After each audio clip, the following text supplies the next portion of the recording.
ہمارے جسم کا سب سے پیچیدہ اور مضبوط حصہ ہے ہمارا دماغ، اور اس دماغ میں بنتے ہیں خیالات۔ خیالات کی اتنی طاقت ہے کہ ہمارا کردار، ہمارے حالات، ہماری صحت، ہماری کامیابی، ناکامی، سب کچھ انہی خیالات کی وجہ سے ہے۔ جیمز ایلن انگلینڈ کے مشہور رائٹر تھے جنہوں نے 1903 میں یہ چھوٹی سی کتاب لکھی، ایز اے مین تھنکتھ۔ اس کتاب میں خیالات یعنی ہمارے تھاٹس کی پاور پہ بات کی گئی ہے، کس طرح ہمارے خیالات ہماری زندگی بناتے ہیں۔ یہ چھوٹی سی کتاب اتنی مشہور ہوئی کہ آج بھی پڑھی جاتی ہے۔ تو آئیں اس کتاب کے اہم میسج پہ بات کرتے ہیں۔ اگر سوچا جائے کہ آخر انسان کیا ہے، تو مختصر جواب یہ ہوگا کہ انسان اپنے خیالات کا مجموعہ ہے۔ مین از دا سم آف ہز تھاٹس۔ جیسا کہ ایک بیج سے پودا جنم لیتا ہے اور پھر پتے اور پھول بنتے ہیں، اسی طرح سے جو بھی ہمارے ایکشنز ہیں وہ ہمارے خیالات سے جنم لیتے ہیں۔ مثال کے طور پہ اگر ہمارے دماغ میں مایوسی، نا امیدی، پیسمسٹ خیالات ہیں، تو پھر جو بھی ہمارے ایکشنز ہوں گے، جو بھی ہمارا عمل ہوگا، وہ کچھ ایسا ہی ہوگا۔ ہمیں زیادہ تر ناکامی ہی ملے گی۔ ہمیشہ انڈر اچیورز یا ناکام لوگ اپنے بارے میں کچھ بڑا یا اچھا کبھی بھی نہیں سوچتے۔ اب اگر ہم اپنے خیالات کو کنٹرول کر لیں اور اس میں نیگیٹیوٹی کو نکال دیں تو ہم ایک مختلف قسم کے انسان بن سکتے ہیں۔ ایسا انسان جو گھبراتا نہ ہو، ایسا انسان جو محنت پہ یقین رکھتا ہو، ایسا انسان جو صبر کرنے والا ہو۔ جیسے ایک پودے کے ساتھ خودرو بوٹیوں کو کاٹنا پڑتا ہے تاکہ وہ پودا ایک تناور درخت بن سکے، اسی طرح سے ہمیں اپنے خودرو منفی خیالات کو بھی کاٹنا پڑے گا تاکہ ہم مضبوط شخصیت کے مالک بنیں۔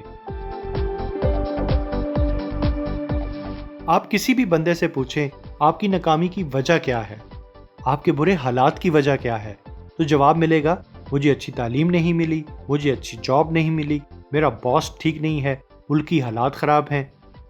ہم بڑی آسانی کے ساتھ اپنے تمام ناکامیوں کی وجہ ایکسٹرنل فیکٹرز، سرکمسٹانسز یا حالات پر ڈال دیتے ہیں، کیونکہ اپنے آپ کو سوال کرنا، اپنے آپ کو اکاؤنٹیبل کرنا، اپنے آپ کو کٹہرے میں کھڑا کرنا، ذمہ داری لینا مشکل کام ہے۔ رائٹر کے مطابق کچھ تو ہمارے حالات ہم پر اثر انداز ہوتے ہیں، لیکن ہم خود بھی ذمہ دار ہیں اپنے حالات کو بنانے میں۔ رائٹر یہاں پہ پچھلی بات دہراتا ہے، ہمارے خیالات سے ہمارا کریکٹر بنتا ہے اور کریکٹر سے ہمارے حالات بنتے ہیں۔ مثال کے طور پہ اگر ہم کوئی جرم کرنے کے بعد جیل میں چلے جاتے ہیں تو یہ ہمارے حالات یا ایکسٹرنل فیکٹر کا نتیجہ کم اور ہماری سوچ، خیالات، رویہ اور پھر ہمارے ایکشن کا نتیجہ زیادہ ہے۔ جیسے ہمارے خیالات کا ہمارے کریکٹر شخصیت پر اثر ہے، اسی طرح ہمارے خیالات کا ہمارے جسم اور ہماری صحت پر بھی اثر ہے۔ اگر ہمارے خیالات نیگیٹو ہیں، پریشان ہیں، مایوسی ہے، تو پھر ہمیں دل کی بیماری، نیند کے مسائل، بلڈ پریشر، شوگر جیسی بیماریوں کا امکان زیادہ ہے اور ہم بوڑھے بھی جلدی ہوں گے۔ اس طرح ہم نے اگر اپنے خیالات کو کنٹرول کر لیا، پازیٹیو کر لیا، پر امید خیالات کے مالک بن گئے، تو پھر ہماری صحت پر ایک مثبت اثر ہوگا اور ہم بیماریوں سے بچے رہیں گے۔ رائٹر کہتا ہے کہ انسان کی زندگی کا ایک مقصد ہوتا ہے، اور جو انسان اپنی زندگی کے مقصد کو پہچان لیتا ہے وہ اپنے مقصد پہ کام کرنا شروع کر دیتے ہیں، تو ان کے تمام خیالات اسی مقصد کے ارد گرد گھومتے ہیں، اور یہ بات انسان کو مضبوط بناتی ہے۔ ایسا انسان نہ دائیں دیکھتا ہے اور نہ بائیں، وہ ہر اس خیال کو دماغ سے نکال دیتا ہے جو اس کے مقصد کے خلاف ہو۔ تو خیالات اپنے مقصد کو حاصل کرنے میں مدد دیتے ہیں، ہمیں ذہنی طور پہ مضبوط بناتے ہیں۔ رائٹر کہتا ہے کہ جس انسان کا مقصد نہیں ہے وہ کمزور انسان ہے، وہ جلد گھبرانے والا انسان ہے، وہ دوسروں کے خیالات اور رائے سے متاثر ہونے والا انسان بن جاتا ہے اور کبھی کسی کام میں کامیاب نہیں ہو سکتا۔ رائٹر ہمیں سکھاتا ہے کہ اگر ہم نے اپنے خیالات پہ کنٹرول کرنا سیکھ لیا تو پھر ہم اپنے ایکشنز کو کنٹرول کرنا سیکھ لیں گے، اپنے رویوں کو کنٹرول کرنا سیکھ لیں گے۔